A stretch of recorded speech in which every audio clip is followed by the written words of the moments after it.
Расман варзигари тоҷик Муҳаммад Наимов бо рекорди 7-2 зидди варзигари ирландӣ Дилан Шульте бо рекорди 4-3 рӯзи 3 март дар Лас-Вегас дар муҳорибаи асосии турнири Tough & Ассалому алайкум дӯстон, хуш омадем ба шабакаи мо. Дар навори имрӯза оиди тозатарин ва муҳимтарин хабарҳо аз ҷаҳони ММА гап мезанем. Барои пешравии канали мо лайк розер карда 3-4 калима комментария нависен. Мо боша наворро оғоз мекунем.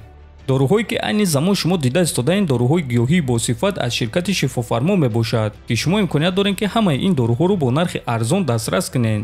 доруҳо барои хунукзадагӣ ва қавӣ кардани мардонагӣ, барои фарбе ва харобшавӣ, барои ришу мӯйсарбарорӣ, барои дарди дил, дарди мушакҳо ва ҳамчунин равғани сиёҳдона, ки пайғамбар саллаллоҳу алайҳи васаллам гуфта буд ки ба ғайр аз марг ба ҳамаи дигар дардҳо даво мебахшад. худи ҳозир ба номерҳои дар рӯи экран буда занг зада доруҳои даркории худро харидорӣ кунед ва ҳатман аз номи канали Паҳлавон гап занед. ҳамин гуна шумо ҳам доруҳои даркории худро ба даст меоред ва ҳам канали моро сахт дастгирӣ мекунед. ҷангвари бебохти тоҷик Нурулло Алиев барои муҳорибаи худ ба Лас-Вегас парвоз кард ва омодагиҳои худро барои аввалин муҳорибааш дар UFC дар он ҷо идома медиҳад. айни замон Нурулло вазн кам карданро оғоз кардааст ва аз аксони ӯ дида мешавад ки ӯ фаъолона хароб шуда истодааст. ҳамчунин мураббии ӯ Нима Мазҳарӣ гуфт ки тамринҳои охирони худро ба анҷом расонида истодаанд ва акнун тамринҳои сабук ва вазнкамкуниро оғоз карданд. бояд гуфт ки айни замон Нурулло Алиев дар институти UFC омода шудааст ва дар ин омодашавӣ дигар варзигари машҳури тоҷик Муин Ғафуров ба Нурулло Алиев кӯмак карда истодааст. шаби гузашта Муин Ғафуров ин аксро чоп карда навишт ки омодагиҳои вазнин барои ҷанг. бояд қайд кард ки Муин Ғафуров дар муҳориба зидди варзигарони бразилӣ таҷрибаи калон дорад. ӯ дар ду муҳорибаи охирони худ зидди ду ҷангвари бразилӣ ҷангидааст. барои ҳамин иштироки ӯ дар омодагии Нурулло кӯмаки хуб карда метавонад. хотиррасон мекунем ки турнир аллакай шаби 25 ба 26 феврал баргузор мегардад. рақиби Нурулло Алиев ҷангвари бразилии сахт Рафаэл Алвес хоҳад шуд.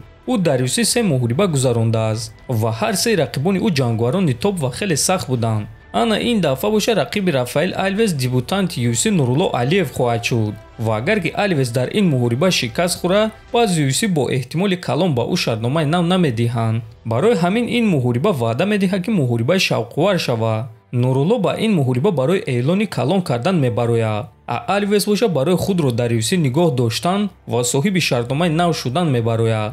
аммо шумо боша муҳорибаи дурахшон ва албатта ки ғалабаи Нуруллоро интизор мешавем.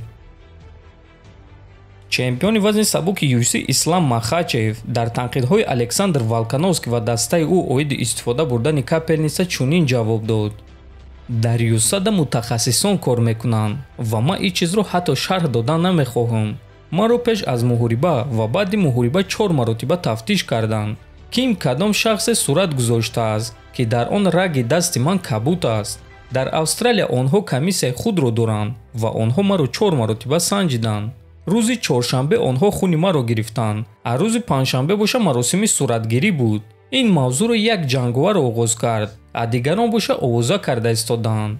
аз тарафи UFC ва USADA боша ягон гуна савол набуд, гуфтааст Махачев. USADA дӯстон ин як ширкат зидди допинг аст, ки бо ташкилоти UFC ҳамкорӣ мекунанд ва онҳо доимо ҷангваронро тафтиш карда аз онҳо анализ мегиранд. ҳозир овозаҳо баромада истодааст ки Ислам Махачевро метавонанд ки 2 сол дисквалификатсия кунанд, агар ки далел пайдо карда ва гуноҳи ӯро исбот карда тавонанд ки ӯ дар ҳақиқат ҳамин корро кардааст. айни замон ягон хабари расмӣ ва фаврӣ аз тарафи UFC дар ин бора нест. барои ҳамин ба ҳар гуна хабарҳо аҳамият додан дар кор нест ва хабарҳои расмиро аз тарафи UFC, USADA ё ин ки сомонаҳои расмӣ интизор шудан дар кор. дар ҳамин ҷо дӯстон навори мо ба анҷом мерасад. ҳатман дар канали мо обуна шавен, фикр ақидаҳотонро нависен. то боздид, хонободу сарбаланд бошен.